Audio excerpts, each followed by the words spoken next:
Hello, I'm John Milewski, host of Dialogue, joining you from the set of Dialogue at the Woodrow Wilson International Center for Scholars, where I've just conducted an interview with Martha Joynt Kumar, and this is her book, Managing the President's Message. This is a new edition with some updates, including right up to the date stuff about the Obama administration and its use of communications as in communicating that president's message. And Martha, let me ask you first of all, this notion of managing a message, in the context of what we're talking about, what does that entail?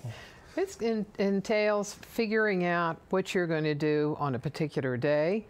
And within a day, you may have a lot of different issues. For example, at the White House recently, they had a financial reform regulation package. The president was going to Prague, and then there was a conference call that dealt with transparency in government and what they were doing with the agencies, and that's all in one day. And so there's a lot that you're going to have to manage if you need a communications operation for it, and they have 70 people doing that. Now, say back in Eisenhower's day, you had a handful of people that were doing this. When did we go from a handful to 70?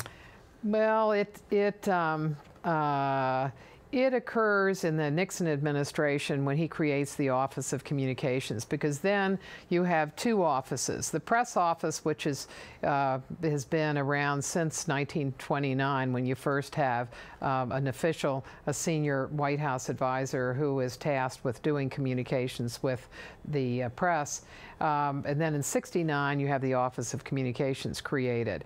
And so then they do the long-range planning, and they do a lot of response for the president to his critics, and making sure that they're using all of the opportunities they are. The press office is a daily operation, and the press secretary is involved in communications planning, but his real focus has to be making sure that particular day goes well. Well, what kind of access and cooperation did you get from folks inside the White House when writing the book? A lot. I talked to people in both the Clinton administration and the Bush administration, but the Obama administration as well, all of the press secretaries. People like to talk about their work, don't they? And then the communications office too, all of those directors.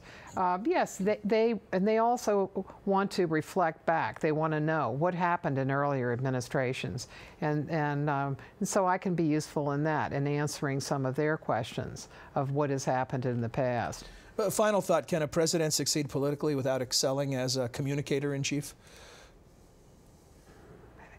Well, there's a difference in being a good communicator and being very eloquent.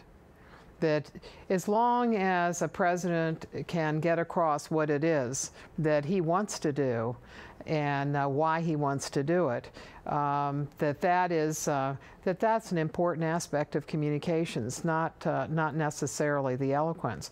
But he may be able to get something across and the public not like it. For example, when you look at the program that President Bush had for going on the road for Social Security, his Social Security reform and his personal retirement accounts that he wanted to create, when he started the trip, the popularity of his program was greater than it was at the end of his trip. And he took several months. It was supposed to be 60 cities in 60 days. And he sent out all of the surrogates, people from Social Security, people from his cabinet. John Snow, who was the Treasury Secretary, was very involved in selling the program. Everybody was out there, but the public didn't want it. Thanks, Martha. Great resource, the book is. And if you'd like to hear more from Martha Joynt Kumar and hear more about the book, Managing the President's Message, please visit us on the web at www.wilsoncenter.org. Look in the upper right-hand part of the screen. You'll see a little tab that says Dialogue. Click on that. You can see a complete 30-minute interview. Thanks.